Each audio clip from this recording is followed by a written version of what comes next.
Suryo masih semangat pakai Harus. telematika. Harus Bang ya? Semangat tuh, hostnya semangat kok. Soalnya hostnya namanya Abraham Semangat. Ini bagus nih. Kita dapat lagi singkatan Abraham Semangat. Jangan sampai loyo ya. Betul. Kalau kita loyo susah kita hadapi. Oh iyalah. Itu. Bung Roy, gimana nih perkembangannya? Setelah saya lihat ini beberapa hari terakhir ini orang hampir, tapi mudah-mudahan tidak. Hampir sedikit bergeser isunya ya. Tidak lagi ke Fufafa. Padahal ini kan isu yang harus tetap kita kawal ya. Harus. Saya ingin tanya nih Mas Roy. Ini kan pernah Budi Ari nih nantang-nantang Mas Roy nih bahwa mari kita buktikan siapa pemilik akun Fufafa. Nah, dan yang menarik, ini update terakhir di podcast sebelah. Podcast sebelah, sebelah. Podcastnya biar nggak ada yang ditutup tuh lah. Ya, jelas. Bang Deddy Corbuzier. Itu Budi Ari hadir di situ. Dan dia tetap dengan statementnya ketika ditanya soal Fufafa, dia bilang ada waktunya nanti akan cerita. Gitu. Jadi dia berjanji bahwa akan membongkar siapa pemilik. Ya, pemilik. tapi menariknya, Bang, ketika ditanya sama Deddy, dia bilang yang jelas bukan Gibran. Dia bilang gitu. Oh, jadi dia tidak sampaikan siapa pemiliknya, tapi dia bukan katakan Gibran. Yang jelas bukan Gibran. Saya khawatir ini ada buying time untuk yang akan menjadi kambing hitam. Oh, jadi ada yang dikorbankan nanti. Ya, karena apa? Karena hari-hari ini sebenarnya kalau netizen ngikutin, sudah mulai akan dicoba dalam tanda kutip, dicoba mengkambing hitamkan saya. Iya, saya lihat banyak orang yang banyak kan muncul ya. Gitu. Ada cewek Intan itu yang dari Bogor, yang dia tanpa ilmu sama sekali, tiba-tiba bilang Roy Suryo tuh adalah Fufafa gitu. Memilih, bahkan dia bilang sudah masuk penjara gitu. Mamam tuh 9 bulan gitu. Untung nggak 9 tahun dia bilang. Tapi ya Tuhan tuh Maha Besar. Allah tuh tidak pernah tidur. Saya tidak melakukan apa-apa, Bang. Cuman saya senyumin aja. Meskipun banyak banget kan teman-teman yang dorong, Mas, pidanain aja. Tapi saya bilang gini, Bang Abraham. Saya termasuk orang yang menyusun Undang-Undang ITE sejak awal. Undang-Undang 11 2008, 19 2016 sampai terakhir yang revisi terakhir yang Undang-Undang 1 2024. Undang-undang itu awalnya sebenarnya untuk tujuan kebaikan. Tujuannya baik. Tujuannya baik untuk transaksi elektronik. Jadi yang misalnya ada kesalahan itu kesalahan ketika orang melakukan transaksi elektronik. Tapi karena ada kata-kata atau ada pasal-pasal yang kemudian ditambahkan, kemudian untuk pencemaran nama baik dan lain sebagainya, akhirnya undang-undang itu menjadi ditumpangi atau disalahgunakan. Saya pun menjadi korban undang-undang ITE, sempat kan? Nah, tapi saya tidak mau mengorbankan orang lain lewat karena undang-undang itu. Jadi makanya Mas Roy Suryo tidak mau laporkan. Nggak perlu. Dan ternyata benar kan? Anak itu akhirnya kan kayak kalau sebutannya netizen kena mental anak itu. Akhirnya minta maaf. Tanpa ada apa-apa dia udah minta maaf. Bagus. Meskipun banyak yang masih ngejar sih teman-teman. Mas, kejar terus sampai dia minta maaf pribadi. Udahlah, nanti ada waktunya gitu. Nah, terus ada lagi ibu-ibu yang pakai hijab. Wah, dia nantang-nantang gitu. Wow, kalau perlu ayo kita buka laptop gitu ya. Kita pakai laptop, kita uji data di podcastnya dia gitu. Tapi kan ditanya sama moderatornya, sama hostnya. Kenapa nggak ibu buka data aja sekarang biar jelas kan gitu. Nggak bisa. Kalau ini saya buka, saya di take down. Terus lucu ini banget. Dia panggil nama senior. Coba Karni Ilyas gitu. Suruh panggil saya. Muncul di ILC. Biar dia diundang di ILC. Sopo dia? Iya. Rocky Gerung, ayo sini berhadapan dengan saya. Dia bilang gitu. Saya bilang, ini siapa gitu lah gitu. Ngakunya aja kan juga lucu kan. Ngakunya dia anak jenderal gitu. Jenderal apa? Jenderal Kancil kan. Terus ada lagi, satu lagi laki-laki. Saya juga nggak tahu namanya sih. Wah.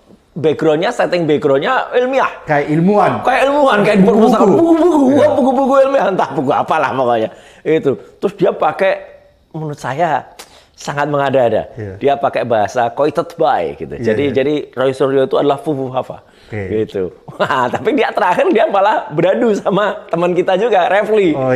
Karena dia bilang, jadi kalau kita ingat kata Sontoloyo, itu Refli. Sama Refli dia ada, tapi terus Refli juga bilang, nggak akan saya layani lagi. Jadi ngawur ya? Nggak ngawur. Jadi banyak banget, tujuannya gini, banyak banget Bang Samad, orang-orang yang kemudian dimunculkan. Untuk nyerang Mas Roy Suryo. Dan tone-nya sama. Sampai ada juga inisial AA, mantan dosen UI itu. Dulu sahabat kita juga. Teman itu dulu. Kita ya? Iya, dulu teman kita, tapi kok sudah kudet dia ya, Iya, iya. udah kurang upgrade. Iya. Jadi analisanya udah cetek banget gitu loh, cetek banget. Udah ada jadi menurut saya di kanalnya dia itu ya, di Coro TV. Ya. Saya nyebutnya Coro sih, bukan jadi kecoa TV. Gitu. Nah, jadi saya khawatir gini, karena dia tidak berhasil, nanti saya khawatir mereka nggak berhasil, saya khawatir nanti ada orang yang dikorbankan. Di kambing hitam kan, Mas ya? Atau menikmati juga. Siapa tahu dia dibayar mahal, tahu-tahu dia ngaku, saya lah pemilik. Tapi menarik ini. Oke, apa itu Mas? Menariknya gini. Ini enak nih. Tidak mungkin kalau itu adalah orang lain selain orang yang sudah saya sebut 99,9%. Oke. Nah, kenapa? Oke. Karena hari-hari ini pun sebenarnya tindakan jahatnya itu masih tetap jalan. Oke. Jadi dia sekarang itu menghapus kata-kata penting yang bisa mengkaitkan Fufu Fafa itu dengan dia atau dengan keluarganya. Dengan Gibran ya? Iya, dengan Gibran atau dengan ayahnya. Pak Jokowi. Iya, betul. Jadi kata-kata yang memuat nama Pak Jokowi itu mulai dihapus. Dan dia sekarang menghapusnya, mungkin dia pakai konsultan juga gitu ya. Menghapusnya mulai agak bukan pintar ya, menurut saya licik. Jadi kalau dulu dari 5.000 sekitar 5.000 postingan, dia kan hapus 2.100 postingan. Sehingga yang tersisa itu sekitar 2.900 postingan. Dan itu pernah kita speak up, pernah kita teriakkan. Dan dia sekarang memaintain itu. Jadi kalau dilihat seolah-olah nggak ada yang dihapus. Jumlah yang postingannya itu tetap 2.900, tetapi saya kan punya metode lain. Nah ini bukan hanya kita lihat jumlah postingannya saja, tapi ukuran keseluruhan bytes-nya. Jadi ibaratnya kalau buku, saya nggak lihat hanya tebelnya halamannya buku. Karena kalau buku itu dicabut satu lembar kan kelihatan. Nah saya lihat ternyata buku itu lembarannya masih sama, tapi ada beberapa hal di dalam lembar-lembaran itu yang dihapus. Jadi kayak di tip X kalau zaman dulu tuh, kalau zaman kita ada di tip X dihapus-hapus. Nah itulah yang dia lakukan sekarang di akun Fufu Fafa di Kaskus. Untuk menghilangkan jejak. Untuk menghilangkan jejak ada nama-nama tertentu. Misalnya adalah kata-kata Pak Jokowi tadi. Contoh, ini ada satu contoh. Ada suatu saat ketika ada tanggalnya, ada bulannya, tapi besok suatu saat saya presentasikan. Itu nanti buat acara kita akhir tanggal bulan. Tanggal 26. Bang Abraham udah nyebut lah. Tanggal 26 nanti akan ada ilmiah. Ini ilmiah. Karena disebut kita ini omon-omon. Enggak lah. Kita ilmiah. Secara ilmiah. Nanti ada itu contohnya. Jadi misalnya ada ketika Gubernur DKI waktu itu, Pak Jokowi, itu sempat marah-marah ketika sidak kok anak buahnya tidak ada di tempat. Waktu masih gubernur ya? Waktu masih gubernur. Ya jelas, sidaknya jam setelah Jumatan gitu loh. Pasti orang nggak ada ya? Pasti orang nggak ada dan gitu. Abis Jumat orang makan. Makanya, jadi di situ tadinya kalimat itu dia jawab detail itu, si Fufu Fafa itu. Ya jelas Pak Jokowi gini. Terus dia ada jam-jamnya. 12.30 berapa sidak gini. Nah, sekarang dia hapus kalimat Pak Jokowinya. Dan tapi dia tidak menghapus jam-jamnya. Nah, saya masih punya screenshot yang lama ya dengan yang baru. Masih ada ya? Iya, kita perbandingkan jumlah bytes-nya berkurang. Kan kalimat di sini misalnya ada 1.000 kata. Sorry, nggak sampai 1.000 lah, 500 kata. Yang di sini tinggal 400 kata. Jadi ada sekitar berapa kata yang dihapus. Gitu, kayak gitulah gitu. Jadi kelihatan betul. Kelihatan betul. Kayak buku tadi, dia nggak menghilangkan halamannya, tapi yang dihilangkan hanya kata-kata dalam bukunya, dia hapus itu. Itu licik itu. Berarti ini cara mereka untuk menghilangkan jejak ya, Mas Roy? Ya, jadi saya yakin nanti bukan hanya kata-kata soal Pak Jokowi, kata-kata soal ada nama perusahaannya, mebelnya, ya. Terus ada yang lain, tapi nanti pasti ada hal yang lain. Yang berusaha dikait-kaitkan dengan keluarganya dia hapus. Dan mungkin nanti dimunculkan yang lain-lain ya. Nah, dan menariknya gini Bang. Pasti kalau anak itu ditanya, dia pasti akan bilang, ya takono sing duwe akun gitu lah. Atau dia bilang dia tidak tahu apa-apa. Kenapa saya bilang tidak tahu apa-apa? Soalnya sekarang mulai muncul kan. Dia fura-fura tidak tahu apa-apa. Kayak ini. Ini. Nah, kaos ini menarik nih, baru muncul di podcastnya Bang Abraham Samad Speak Up. Nih, lihat nih. Jadi dia sekarang berlaku fura-fura tidak tahu apa-apa, alias Fufu Fafa. Luar biasa. Mas Roy ini netizen. Kita buka. Nah, Mas Roy ini netizen betul-betul kreatif. Mas Roy, berarti kalau begitu jelas ya bahwa akan ada nanti pada waktunya orang yang akan dikorbankan atau dikambing hitamkan? Saya mengkhawatirkan itu. Oke. Tapi bisa juga orang itu juga menikmati. Ya, dia merasa tidak dikorbankan. Pernah dengarkan sebelum ini kasus yang udah lama. Ya, oke. Kasus Pak Ade. Oke. Pak Ade-nya zaman DJ Budi Mulyono dulu. Ya. Ya kan, orang mengatakan dia dikorbankan. Ya. Tapi kan ada orang mengatakan, nah dia menikmati kok gitu loh. Gitu. Itu kan kasus yang ya googling aja deh gitu gitu. Kontroversial sekali. Jadi ada pembunuhan ya DJ atau terbunuhnya DJ. Tapi kemudian orang itu dikaitkan dengan keluarga kekuasaan waktu itu. Ya, betul. Tapi kemudian ada sosok yang dimunculkan. Jadi nanti pada waktunya, timingnya pas, akan ada orang yang mengaku kemungkinan gitu. Saya memprediksikan itu. Jadi saya makanya mewanti-wanti atau mengingatkan masyarakat jangan mudah percaya kayak gitu. Ya, karena 99,9% saya tetap konsisten dan itu akan kita display kita paparkan secara ilmiah bahkan dengan bukti-bukti terbaru tadi, Bang. Oh, yang menghapus itu. Yang menghapus itu kemudian dengan petunjuk-petunjuk yang tidak hanya secara sosial technical, tapi dengan technical, pure technical. Jadi jelas betul apa yang selama ini dikatakan itu kita tidak bergeser. Saya tidak bergeser dari temuan-temuan yang ada. Dan sekali lagi kita juga berterima kasih, Bang Samad, kepada puluhan, ratusan bahkan netizen yang sudah membantu.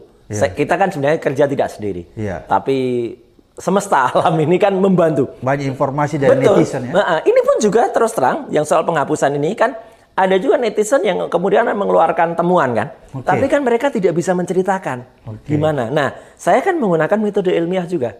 Bagaimana ini data-data dari netizen ini kemudian dikumpulkan dalam sebuah informasi.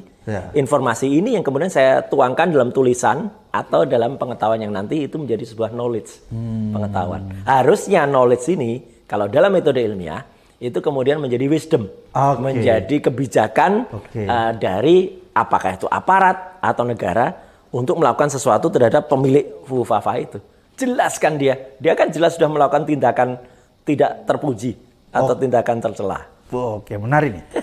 Bung Roy, apa kira-kira penyebabnya sampai hari ini aparat hukum itu tidak bergeming sedikit pun untuk melakukan investigasi terhadap kasus Fufafa ini? Oke, kalau boleh saya balik pertanyaannya, itu juga menarik. Kalau saja si pemilik akun Fufafa itu sejatinya adalah orang yang 99,9%, sudah sejak 2 bulan yang lalu saya sudah nggak bisa hadir di sini. Ya kan? Kan saya sudah menunjukkan kalau itu seseorang.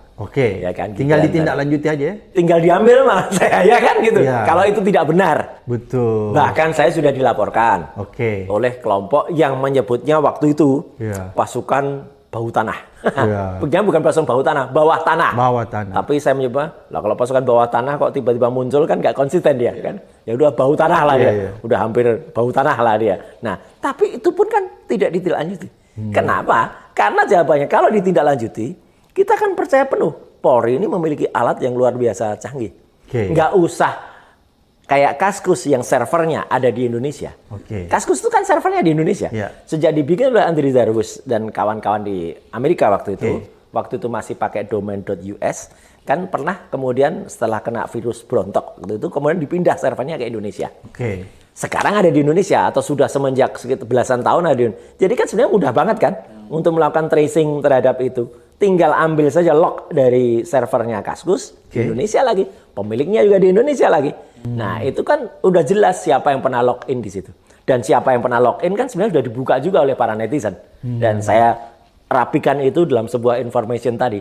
Ketika Kaskus itu yang namanya prosedur untuk mengaktifkan akunnya, itu kan menggunakan nomor handphone, menggunakan email official. Email officialnya Cilipari. Nomor handphonenya +6289750 sekian-sekian belakangnya 33. Itu semua nomornya Gibran. Clear banget. Jadi sudah sebenarnya kalau polisi juga melakukan itu bingung juga dia. Nah ini gimana gitu kan? Sudah A1 ini ya. Sudah A1 sebenarnya gitu lah. Jadi sebenarnya apa yang disampaikan Mas Roy Suryo selama ini mempermudah aparat penegak hukum untuk menindaklanjuti seharusnya. Betul, harus ya. Kan sebenarnya tinggal diambil aja. Cuman kan alasannya begini, konon kabarnya. ini kan harus korbannya harus melapor. Misalnya orang yang dihina di situ. Presiden kita yang terhormat Pak Prabowo kan banyak sekali dihina di situ. Putranya itu juga Mas Didit itu kan banyak sekali dihina di situ. Kasar sekali. Mbak Titi. Nah, kemudian Mbak Titi juga, kemudian ada lawan-lawannya Pak Jokowi dulu gitu. Ada Pak SBY, kemudian juga itu disebut-sebut di situ Mas Anies, juga bahkan kelompok-kelompok perjuangan kayak 212. Sebenarnya itu rasis juga, karena kan dia juga nyebut-nyebut soal kulit hitam. Kemudian tuh diasosiasikan dengan teman-teman kita dari Indonesia Timur. Banyak banget sebenarnya dia ras banget. Bahkan sebenarnya juga Sarah ya kalau itu yang melakukan bukan si 99,9% ini, itu pasti kena gitu soal agama, karena dia kan sudah nyebut-nyebut juga sebenarnya yang mengidentikan agama, tapi kan nggak diproses. Jadi karena alasannya karena nggak ada yang lapor gitu. Cuman kan sebenarnya ini sebenarnya bukan masalah lapor, kan formnya kan bisa juga pakai form A laporan atau pakai form B polisi yang melakukan sendiri untuk menindaklanjuti. Harusnya kalau dan menurut saya ini kan delik yang bisa dikenakan, ada delik yang tidak termasuk dalam konteks delik aduan. Iya, ini kan bukan delik aduan. Iya. Atau misalnya menggunakan hal yang sudah menimbulkan hebohan dalam masyarakat, keresahan dalam masyarakat. Masuk ini udah. Iya, dan ini bukan yang dibuat-buat. Kayak dulu saya ketika dikriminalisasi waktu itu kan dibuat-buat gitu. Direkayasa ada kelompok seolah-olah demo pakai spanduknya sama cetakannya semua. Tangkap Mas Roy Suryo. Iya, ketika teman-teman dari FFN dan lain sebagainya mau wawancara, itu ditanya, "Apa itu alasannya? Anda tahu nggak?" Pokoknya saya suruh teriak gitu. Itu kan anu banget ya. Iya, rekayasa banget. Rekayasa banget. Nah, ini itu bukan rekayasa. Sudah jelas ini menimbulkan keresahan. Bahkan yang demo pun ada kan kelompok bawah tanah tadi, kelompok pasukan itu kan juga ada yang Jawa Tengah saya dengar. Mereka demo juga. Karena seru tapi kan mereka ketika ditanya betul, mereka juga masih ragu-ragu akhirnya. Ya kalau Mas Roy Suryo bisa membuktikan ya kita tahu gitu lah. Kalau gitu datanglah besok tanggal 26 itu gitu. Atau misalnya yang menarik, sahabat kita juga pakar psikologi forensik Mas Reza Indragiri Amril kan sampai lapor ke lapor Mas Wapres itu aplikasi ya. Dia pun menanyakan soal Fufu Fafa ini. Tapi nggak dijawab. Dijawab kan, dia kan sebenarnya juga jelas kan gitu. Kalau memang itu benar, ya udah tindak Fufu Fafa. Kalau memang yang salah itu saya, dia nyebut Mas Reza. Kalau yang salah Roy Suryo, ya silakan Roy Suryo ditindak gitu. Tapi kan pasti juga kita kan nggak sendirian, Pak Abram. Teman-teman kan juga punya banyak bukti-buktinya. Ketika dia ngapus postingan 2100 dihapus, ketika mau ubah-ubah, bahkan yang lucu dia ngubah nomor teleponnya yang ketika teman-teman pada bayar GoPay dan juga OVO waktu itu dia ganti namanya jadi Slamet itu kan. Malah jadi nggak selamat dia. Gitu. Nanti diganti pula jadi Samat. Itu betul. Bisa juga nanti Abraham Selamat. Oke Mas Suryo, berarti ini menarik ya tadi Mas Suryo bilang bahkan Reza Indragiri itu sempat melapor di aplikasi. Sempat lapor di Mas Wapres ya kan. Cuman kan jawabannya Mas Reza kan kemarin barusan ketemu saya juga. Kan juga geleng-geleng kepala. Lah kalau jawabannya cuman kayak gitu buat apa itu? Anggaran sedemikian besar untuk membuat aplikasi. Iya. Dan akhirnya kan terus kemudian kalau masyarakat yang lapor akhirnya dipilih-pilih. Yang lapor tuh yang nanti mungkin disetujui adalah misalnya yang tidak bisa nebus ijazah ya kan. Gitu. Kemudian kekurangan yang gampang. Supaya dia tindak lanjuti langsung ijazah juga menarik. Kalau perlu gimana caranya laporin. Membuktikan ijazahnya dia juga kan gitu. Yang buka layanan ini kan. Ya kita lapor juga di aplikasi itu ya. Betul. Benar gak dia tuh? Kan dulu kan katanya S2. S2 dari UTS. University Technology of Sydney. Ternyata di sana kan cuma program in-search. Program yang itu matrikulasi. Dan semacam kursus. Dan Dignas waktu itu sempat mengeluarkan surat keterangan bahwa ternyata program dari UTS itu setara dengan SMK. Kursus jadi bukan S2, bukan S1 apalagi S2, tapi setara SMK. High school. Iya. Jadi kan sebenarnya kan form pendaftaran dia itu kan sebenarnya juga harus dipertanyakan gitu. Karena itu pernah ditulis loh. Karena itu kan termasuk kategori manipulasi. Betul, pembohongan publik. Iya. Dan pernah ditulis dalam website pemerintah Kota Solo. Ada screenshotnya. Oh, jadi Mas Suryo sudah sudah bawa dulu dia S2 gitu. Itu yang dilaporkan ya? Iya, harusnya kan itu dilaporkan juga ke Mas Wapres. Ya kan gitu, kayak gini gitu. Jadi banyak banget ini hal itu, dan itu yang membuat kita, kalau kembali ke pertanyaan pertama tadi, yang buat kita tidak akan pernah diam dengan ini. Oke, terima kasih. Mas Roy Suryo, kan kalau kita lihat nih ya, bahwa ini kan udah lama banget nih kita persoalkan. Iya, 2 bulan. Sudah 2 bulan lebih. Ya. Tapi sampai hari ini tidak ada gerakan sekecil apapun dari aparat penegak hukum untuk paling tidak memperlihatkan itikat baiknya. Untuk melakukan tindak lanjut. Paling tidak yang investigasi kayak gimana gitu ya. Tapi ini kan tidak ada gerakan ke arah sana ya, kalau kita lihat ya. Kemudian yang justru ada, kalau Mas Roy Suryo melihat bahwa ada upaya-upaya untuk mulai menghapus jejak. Betul, satu menghapus jejak, dua melakukan spin, artinya melakukan pembelokan. Dibelokkan. Seolah-olah pembuat akun Fufafa itu bukan yang bersangkutan. Dituduhkan ke saya, dituduhkan ke Pak Amin Rais pernah. Pak Amin Rais pernah dituduh juga, membuat akun Fufafa juga. Padahal Pak Amin Rais sudah berumur, pasti nggak ngerti tentang buat akun kan? Satu itu, kedua kata-kata beliau dengan segala hormat saya. Pasti beda. Pasti beda lah. Beliau sangat arif, mantan ketua MPR. Profesor pula. Bukan profesor abal-abal. Nah itu, nggak akan lah membuat, maaf, saya ambil satu kata aja dari Fufa, nggak akan lah dia nulis celup-celup lah, dia nulis apa gitu ya, nggak mungkin dia kasar banget sampai dia juga bilang menyebut binatang gitu. Nggak mungkin. Nggak pernah ada mulut seperti begitu keluar dari Pak Amin Rais. Tapi kalau kemudian kita bandingkan dengan misalnya perilaku ini, saya bukan ahli psikolog ya, atau psikiater. Kalau kita lihat video dulu ketika Pak Jokowi pernah awal-awal waktu itu menjadi presiden, kemudian Jakarta, yang bersangkutan ditanya waktu itu kenapa nggak ikut ke Jakarta, terus yang bersangkutan dengan sangat belagu jawab, ya saya kan kerja di sini gitu. Lihat wajahnya. Ya, itu kalau psikolog apapun pasti langsung bisa menilai. Gitu loh. Perilaku orang seperti itu biasanya kata-katanya juga pasti gak jauh beda lah dengan kata-kata Fufafa. Dan sekali lagi, saya bukan ini mengulang-ulang Bang Samad, tapi tolong diingat juga kasus ketika dia kemudian menggambar hal yang menurut kita hal yang berbahaya. Hal yang menurut kita, kalau kata netizen sekarang, di tepi jurang. Jadi ketika dia punya kafe di Markobar dulu, Martabak Kota Barat, itu kan ada di dindingnya itu dia gambar-gambar makhluk yang mata satu. Dajjal.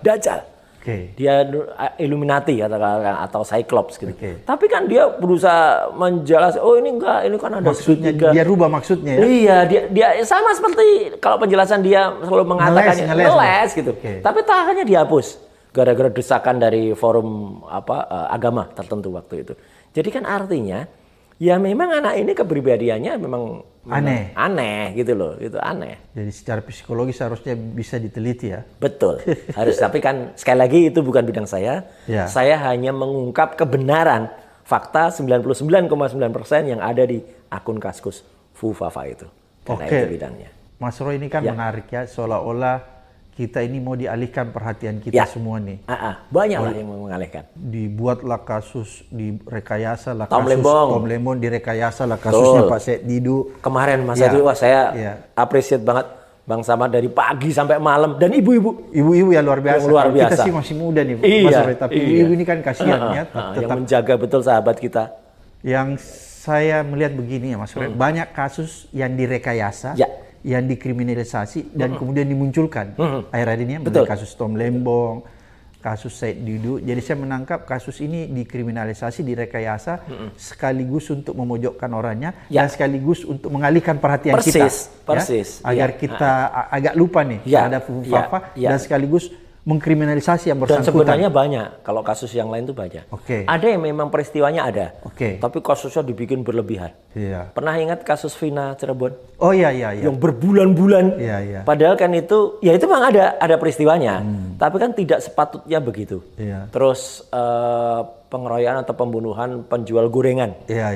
Itu juga media-media, karena teman-teman media pada cerita juga mereka diarahkan untuk muat itu gitu. Iya. Nah, dan Fufafa ini kan nggak ada media mainstream yang berani memuat. Iya, ya kan? sama dengan kemarin waktu pemeriksaan Said Didu. Kan media mainstreamnya kurang. Walaupun Iyalah, ada tapi kurang. Ada tapi kurang banget. Iya. Saya lihat Bang Samad alhamdulillah diwawancarai di media mainstream kan, CNN kalau tapi kan kalau kita bandingkan dengan kasus lain kan. Oh iya, kasus lain kan kebangetan gitu loh. Iya, makanya saya lihat, exposure-nya kebangetan gitu loh. makanya saya heran ini ada apa kan? Iya. Jadi saya lihat untung ya ada media sosial yang bisa memblow up ya. Dan ada teman-teman, ada podcast-podcast. Iya, podcast-podcast ya kan? Ada podcast Speak Up. Ada podcast yang tidak bisa dibayar, misalnya kayak Refli, Edi Mulyadi, NBW, ya kan gitu kan, gitu Edi kan. Mulyadi, Edi Mulyadi, iya kan itu kan. Sehingga mereka bisa live langsung, iya, dari. Betul. Kalau menurut Bung Roy nih, ini fenomena apa sih media mainstream kok bisa dikontrol? Iya. Dalam kasus-kasus tertentu dia lebih concern di situ dan dalam kasus-kasus tertentu ya, dia tidak. Kalau kita lihat kan sebenarnya ini. Tapi kita harus apresiasi Tempo ya. Oh iya, Tempo kan terus masih ya. terus nah, ya. Bocor alus Tempo ini menarik juga. Iya. Ya, karena sebelum kita bicara soal fenomena apa, kita juga mengapresiasi karena bocor alus Tempo pun memuat soal Fufafa ini terakhir ketika dia nyebut ada salah satu jurnalisnya yang kemudian dia tadinya akan meliput soal pilkada Jateng. Dia muter-muter di Solo dan dia dapat informasi bahwa Fufafa ini kabarnya menurut bocor alus Tempo sudah mengaku dan minta maaf. Nah, tapi mengaku dan minta maafnya itu hanya internal. Sama yang bersangkutan. Sama yang bersangkutan. Yang pernah dihina. Yang pernah dihina gitu. Yang jadi, sekarang mungkin jadi penguasa. Nah, apakah itu masyarakat menerima? Ya kan kayak gitu. Ya kalau begitu, kalau mengaku, itu komentar di saya baca itu. Ya seharusnya dia kemudian nggak hanya mengaku dong, mundur. Ya sebagai bentuk pertanggungjawaban moral. Iya, kan itu kan sudah bertentangan dengan apa yang dia katakan dulu ketika dia sempat belusukan di salah satu wilayah di Kota Solo ketika ditanya wartawan, dia bilang, "Yo takono karo sing duwe akun," gitu. Tanyalah kepada si pemilik akun. Ya berarti kan dia pakai pecermin kan? Tanyalah pada pemilik akun dia sendiri kan? Ya harusnya apalagi kalau dia mengaku. Ya itu kan berarti kan dia sebenarnya sudah melakukan tindakan yang tidak terpuji. Dan itu dikatakan ketika dia sudah terpilih menjadi posisi jabatan, bukan yang dulu loh. Kan ada komentar, wah dari Prof. Jimli. Nah ya kan, itu kan yang dilakukan di Fufafa itu kan sudah 10 tahun yang lalu. Ya kan, maafkanlah. Nah tapi kalau yang dia bohong ini kan barusan. Ya kalau masalah hukum kan tidak boleh penyelesaiannya seperti itu, Mas Roy, langsung dimaafkan dan selesai. Salah juga itu Prof. Jimli. Ya meskipun saya juga senyum juga karena awalnya beliau nggak percaya kalau Fufafa itu adalah 99,% dia, tapi kan terakhir kan beliau percaya juga akhirnya. Iya ya, kayaknya memang benar yang bersangkutan. Nah, sekarang ke fenomena tadi. Ini memang fenomena sebenarnya tidak baru, Bang. Dulu juga ada. Zaman penguasa yang dulu, yang tadi kita nyebut kasus Dice tadi itu zaman penguasa. Itu kan sebenarnya hal seperti ini juga ada. Dulu Tempo di Bredel, ya kan. Kemudian dulu ada majalah-majalah lain di Bredel. Tempo di Bredel, ganti Gatra. Orang-orang waktu itu malah timbul akronimnya. Gatra tuh gantinya Tempo sementara, gitu, Gatra. Kemudian dulu ada editor, ada apa macam-macam. Ada Sinar Harapan juga di Bredel karena memuat kasus-kasus tertentu. Dan kemudian kan media waktu itu bahkan sempat TV itu dilakukan proses namanya atau pooling, TV pool. Medianya satu. Sekarang sebenarnya kan juga terjadi. Walaupun medianya banyak, tapi bisa dikontrol. Terkontrol. Yang resmi tetap dikontrol.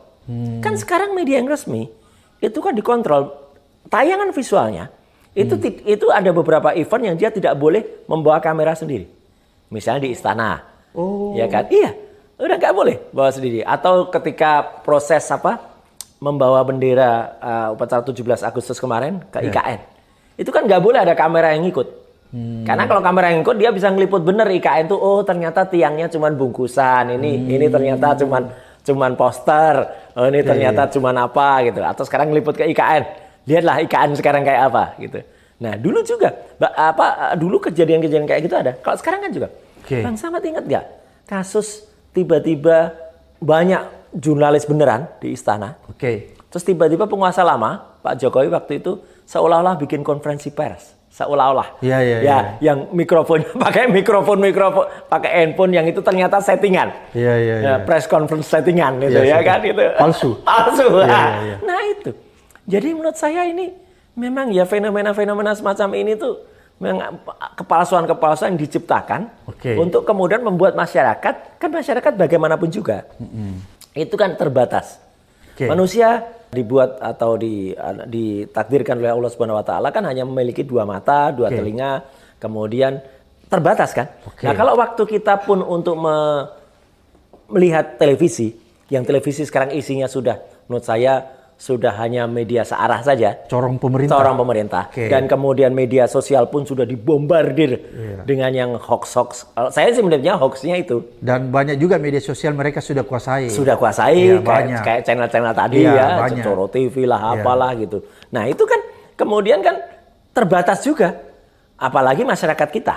Ya kan, yang kemudian terbatas juga, mohon maaf ini, terbatas juga sumber dana dan sumber dayanya. Ya kan, kuotanya terbatas. Ya tak? Sehingga kan akhirnya mereka nggak bisa lihat podcastnya Abang.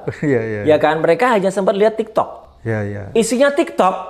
Waduh, luar biasa, parah. Itu sudah dikuasai betul. Sudah dikuasai parah. Kecuali X ya. Kalau X kan udah masih seimbang, masih ada nalar kewarasan dan nalar masyarakat. Tapi kalau TikTok kan masyarakat kadang-kadang kan hanya bisa lihat tayangan-tayangan singkat kayak gitu. Soalnya kalau sudah lebih dari itu kuotanya habis. Jadi kan inilah yang dimengerti oleh rezim ini. Makanya dia manfaatkan ya situasi. Dia manfaatkan, mereka serang TV yang gratis. Ya sekarang isinya sudah, kalau saya pun kalau nggak terpaksa udah nggak nonton lagi sebenarnya TV itu. Kecuali kita pengen lihat lawatan atau misalnya atau misalnya pertandingan bola kemarin, ya gitu, ngapain kita juga nonton di YouTube kan, ngabisin kuota kan, nonton di TV aja gitu, atau kita misalnya nonton hal yang secara langsung yang memang itu netral gitu. Tapi kalau nonton statement, kan nonton pemerintah atau liputan apa, malas kita ya, malas lah, yang jujur yang ada di dalam YouTube ini. Gitu. Mas Roy, kan yang menarik tadi Mas Roy bilang, katanya Bocor Alus itu kan memberitakan sebenarnya bahwa ini maaf, ada yang lupa. Dan inilah kalau dalam ilmu komunikasi, itu yang disebut dengan post-truth. Jadi media dibanjiri dengan informasi yang sedemikian banyak. Walaupun itu bohong. Salah, bohong. Tapi karena itu dipostkan berkali-kali, akhirnya menjadi sebuah kebenaran. Akhirnya menjadi sebuah kebenaran. Ini memang ada teorinya. Jadi sekarang itu yang sedang berlangsung. Itulah post-truth sedang terjadi di Indonesia. Dan itulah yang kemudian membuat orang seolah-olah itu benar. Ya ini kan serangan terhadap kita. Ya kan?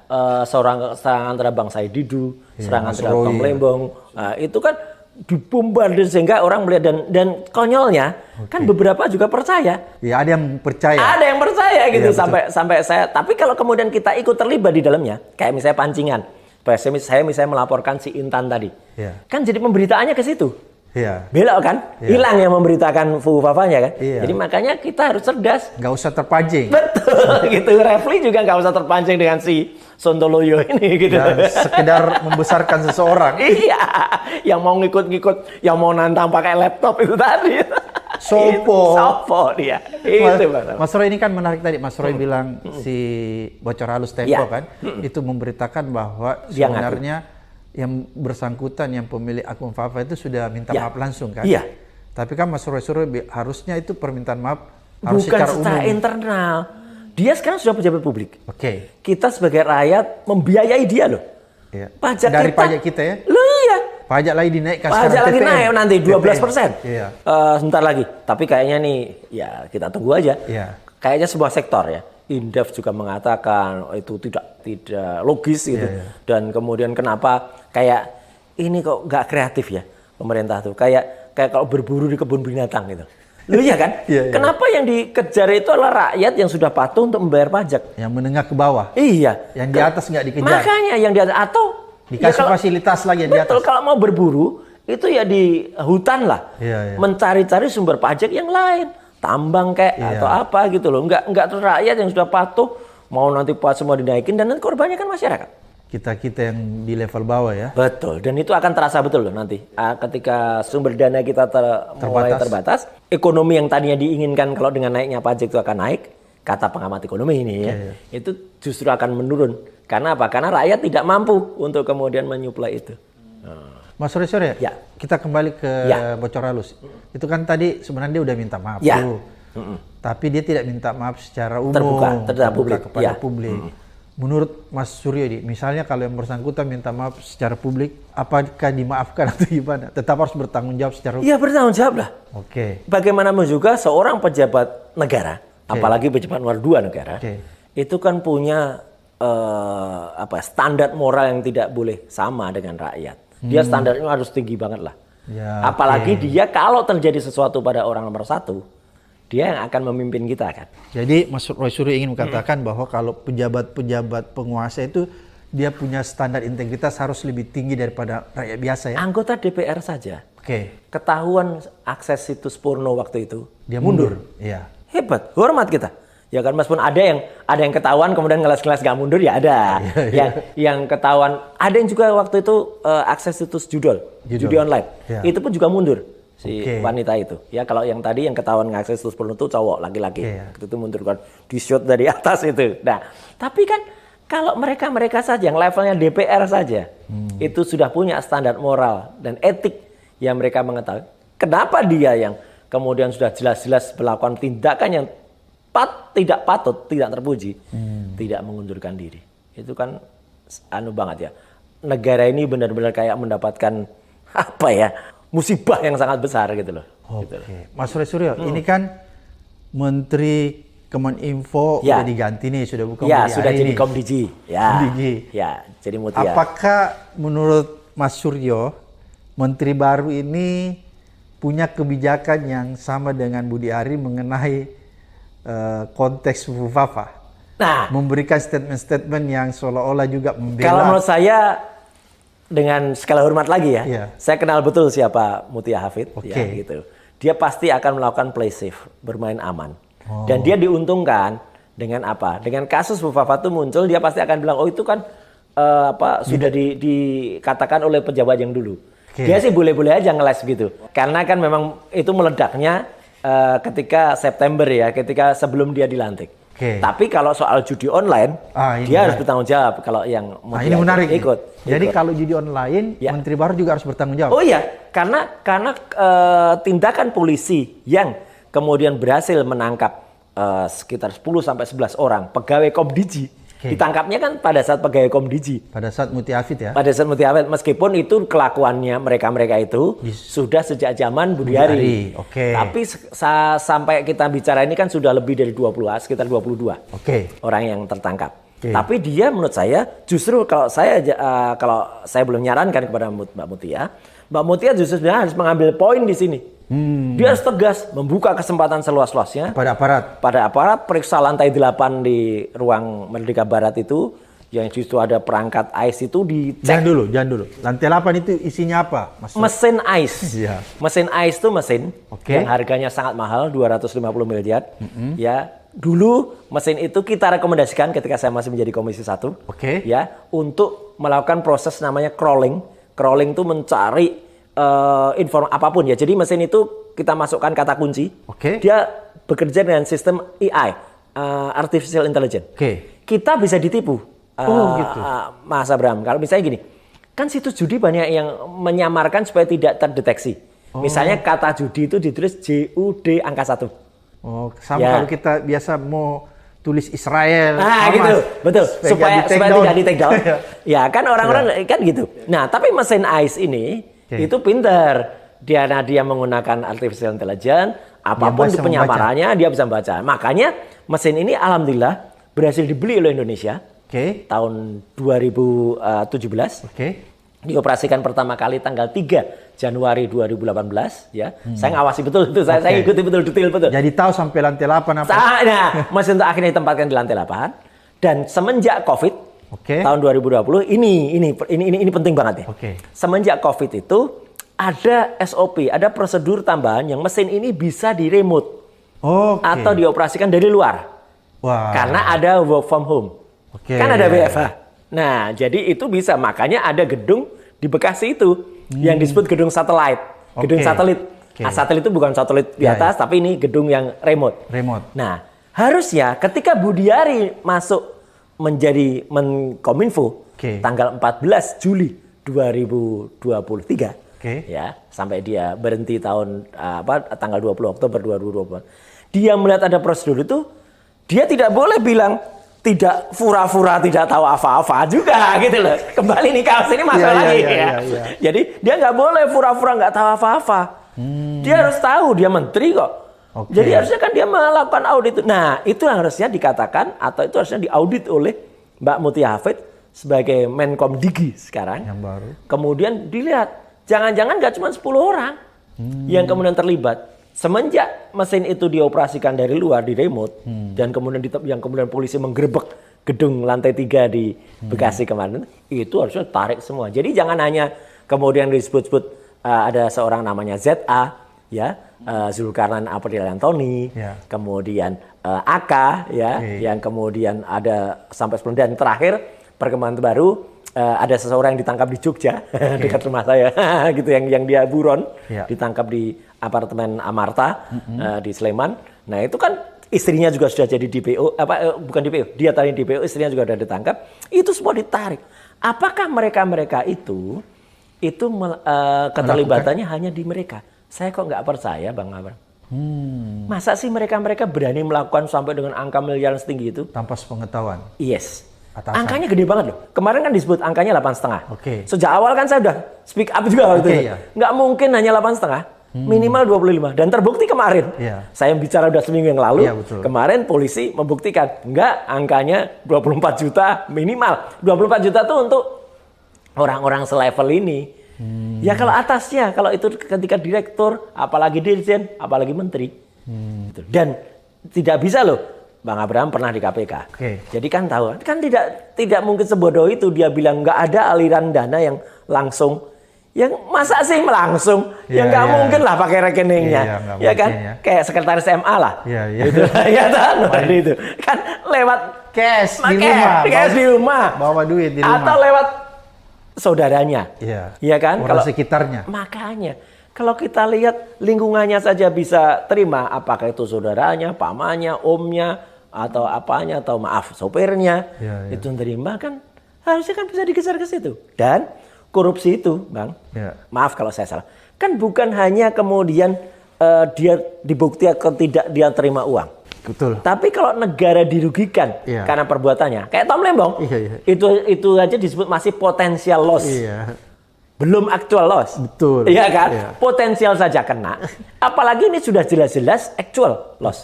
Mesin harga 250 miliar yang dibeli dengan uang kita, uang rakyat, uang pajak, akhirnya digunakan untuk memperkaya seseorang melalui tindakan kejahatan lagi yang namanya judol. Nah, itu pasalnya abang yang paling pakar lah di situ. Itu kan sudah jelas pasalnya. Kejar dong ini. Polisi hanya jangan berhenti ke level-level pegawai biasa. Pegawai biasa. Enggak lah, ini angkanya miliar sampai triliunan. Kalau kita lihat kan angkanya kan luar biasa, triliunan.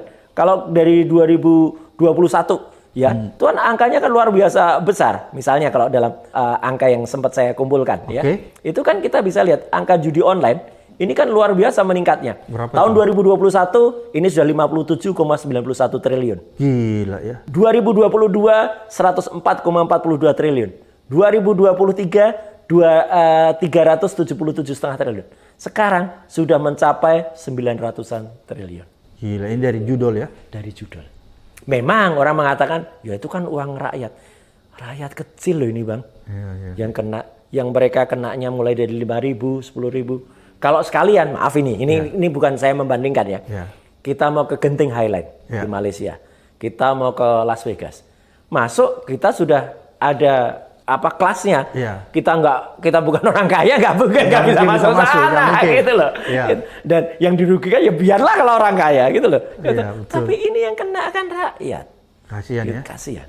Oke, jadi menurut kacamata Mas Roy ini bahwa sebenarnya kalau polisi adil, dia tidak hanya berhenti sampai pegawai biasa aja. Ya, saya juga mengatakan dan bahkan Tempo pun juga sudah.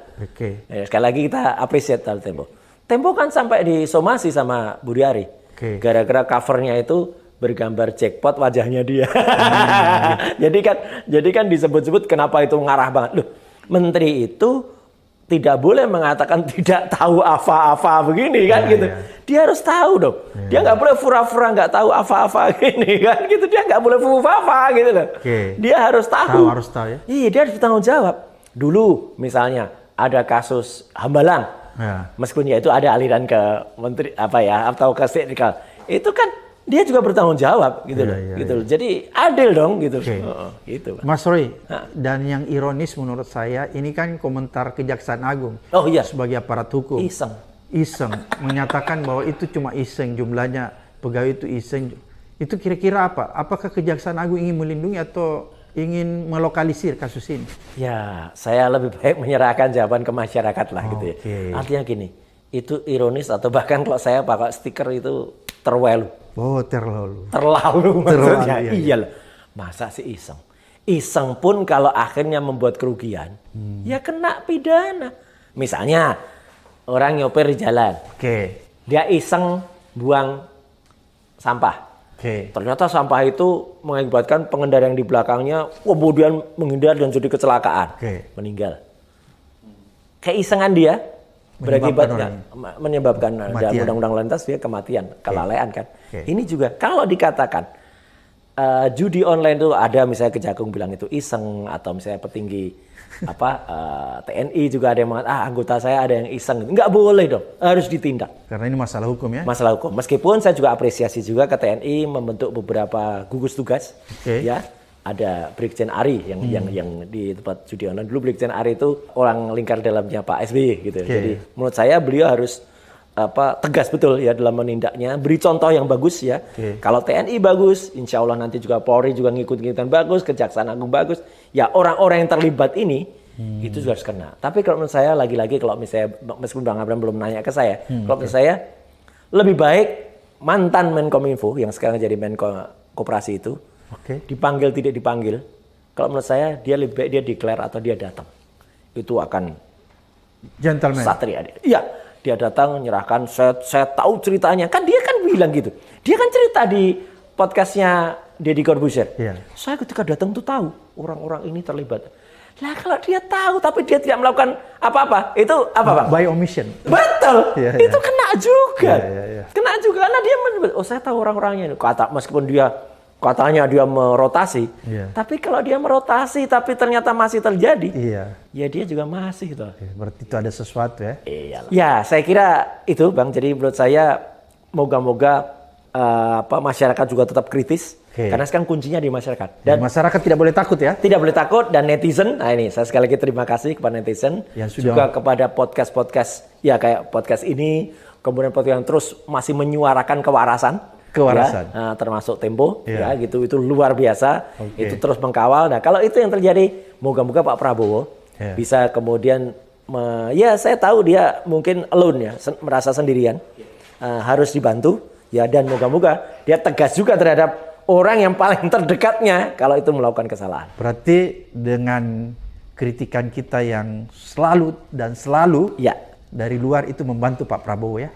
Iya, ya moga-moga itu mengingatkan beliau. Kita justru tidak ingin mengganggu beliau, tapi kita ingin menyelamatkan beliau dan menyelamatkan Indonesia. Luar biasa netizen. Apa yang disampaikan Mas Roy Suryo ini, mudah-mudahan ini mencerahkan kita. Amin.